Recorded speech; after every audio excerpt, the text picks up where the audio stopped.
Hello, my name is Rich Dosdall. I wanted to make a short video today about my project that I've been working on. My project is that in November 13th of 2013 I started building a half-size Oliver 1655 tractor. And today is 4/21/2018, just about 4.5 years later. I have it completed. I want to go through just a few of the things that was involved in building this. It was a challenge from day one till the very last day. Most people, when they build a half-size tractor, they start with a lawnmower and put some sheet metal hoods around it, make it look like an Oliver, put some Oliver decals on it, and they think they have a half-size tractor. Well, I did this a little differently. I made all my own patterns from wood to be exactly the same as the original, had them cast, and then machined the castings to the proper dimensions. There's very few items on this tractor that were bought. 99% of everything on this tractor I made from actually nothing, either from a casting or from bar stock or billet steel or aluminum. That's why it took 4.5 years, because I want it to be just about exactly perfect if I can. One of the patterns, this here would be one of the patterns. This would be actually, of course, the grill piece. As you can see, there's a lot of work into this pattern. There's in each corner here, there's a leather fillet that's put in, glued in, to make the corners so they're not sharp. So as when this pulls out of the sand mold, everything stays in shape as it's supposed to. This is just one of the patterns. There's roughly 60 some different patterns that had to be made for this tractor. Now, as I said, there's very few items that I did purchase. A couple of them would be, well, the tires, of course, I purchased. And from what you can see here, the tires, the muffler, and this sediment bowl are about the only things that so far that you can see that I actually purchased. I'm going to come pick up the camera, and then we're just going to take a walk around, and I'm going to tell you a few more things on it.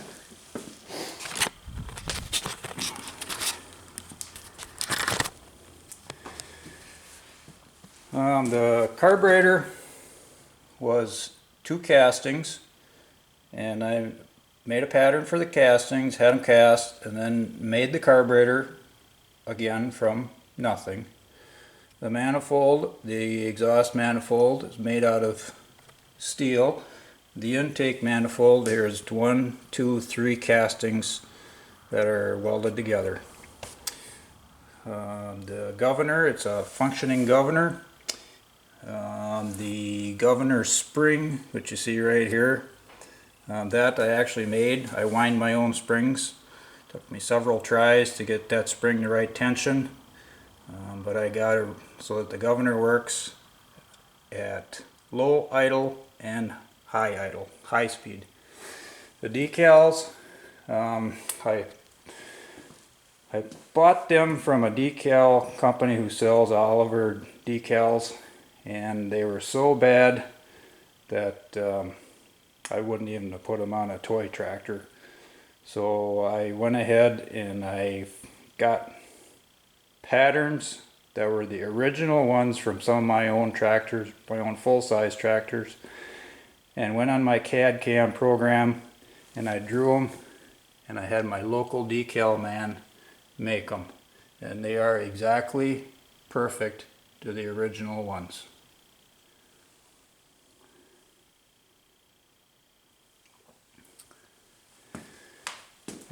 Again, let's see, all these castings here, the clutch pedal, the hydraulic filter housing, the hydraulic housing itself was all patterns that were made from wood.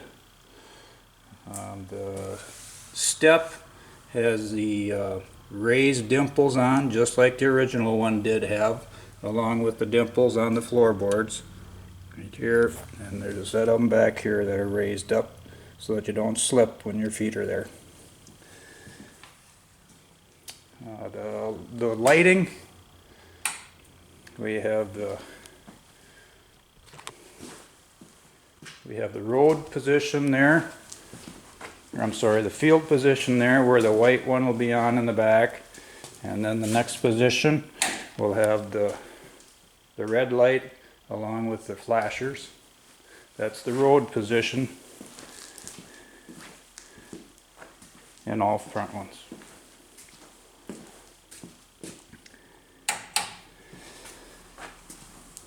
I'm looking at the dash up here.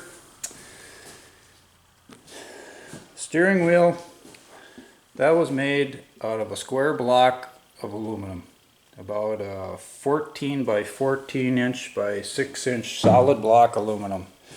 I CNC'd that out on my milling machine. There's over 30 hours of machining into just that steering wheel, along with this dash piece right here. That started out as a 39-pound block of aluminum, and it's hollow on the inside. It's 3/8 of an inch thick. 39 pounds, I ended up with just a few pounds left over. Onto the dash. The gauges, I made all the gauges myself. I bought some gauges, tore them apart, made the dials myself. Again, I had I went on my CAD/CAM program, designed the faces to look exactly like the original ones, and I had my decal man make the decals for me and put them into the gauge, and the rest of the gauge I made myself, the bezels, the dial, and it is actual glass in the dials. In the gauge, it is glass that's made for pocket watches. And the seat is a full suspension seat, just as the original one would have, with the adjuster for the weight adjustment. There's the adjustable upper link and the 3-point hitch arms with the latches on that latch just as the original ones did. Power takeoff, the pair of hydraulic couplers. Is a working power takeoff.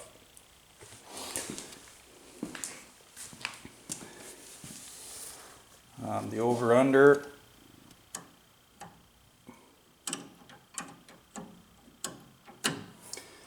and the transmission is the original full 6-speed transmission, and it has all the gears in it to the correct ratios that the original tractor would have had. I elected to, when it got done with the tractor, I elected to put it up on jack stands. This way I can start the tractor, I can put it in gear, and you can see that it does. The tractor, the wheels will go around as it would on a real one. Fully padded seat.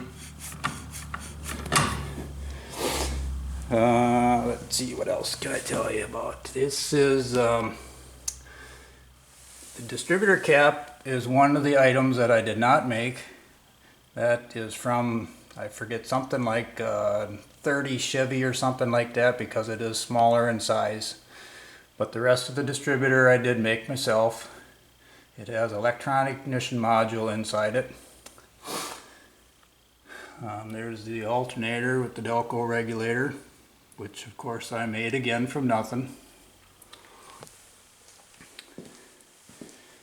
And the radiator, I made the I bought a core to the proper size, almost the proper size, and then I made the tanks, the top tank, the lower tank, the neck, the lower neck, and the fill neck. The radiator cap I even made, fuel cap I made.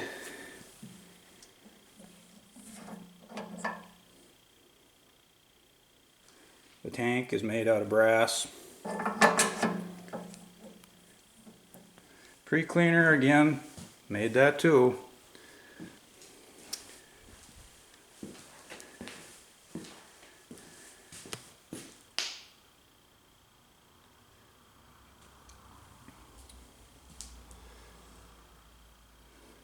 I'm just trying to stress the fact here that this is not an engine that came out of some other machine. This was all built from nothing. The crankshaft, the camshaft, the head, the valves, everything inside the engine I built myself from nothing. Okay, and then the reason I got this yardstick laying here is because some people, including myself, I'm going to back up a little bit here, they think the tractor looks too small to be half size, which I agree with them. It does look to be awful small. Let's just take a look here once. The front of the grill right here is about 10 1/4 inches. Let's just walk over here to this real one. Let's see what this one measures.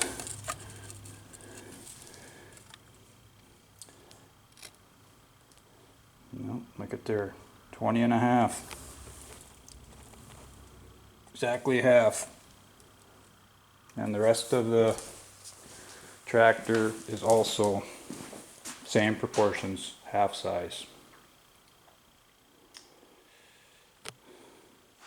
I'm guessing it weighs between 800 and 1,000 pounds, including the cart that it's on.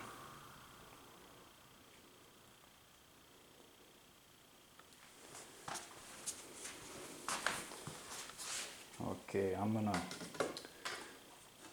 put my camera back down over here in the stand, and then this is what we've been waiting for 4.5 years. We're gonna see if it'll run.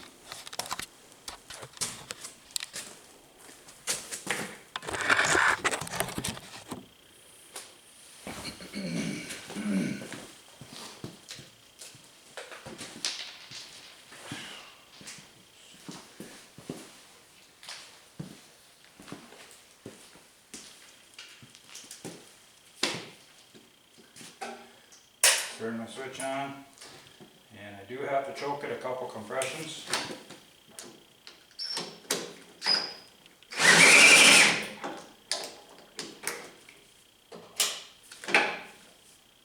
Give it a little bit of throttle.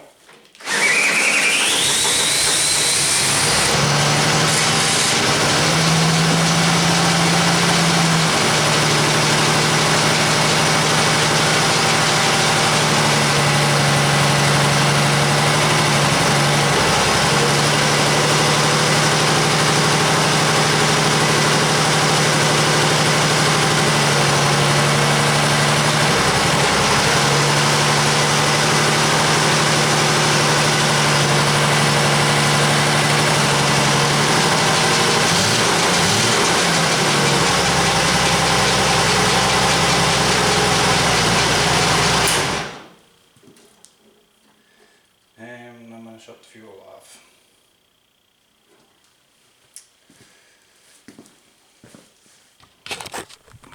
So there you have it. 4.5 years of work. The reason that I am using a cordless drill to start it with is the original starter that I had for it did not have enough power to turn it over, and it burned the starter out. So I decided that this would be a better way of doing it with just an adapter on the end of the starter, and it seems to work real good. So that's the way I'm going to stick with that for right now.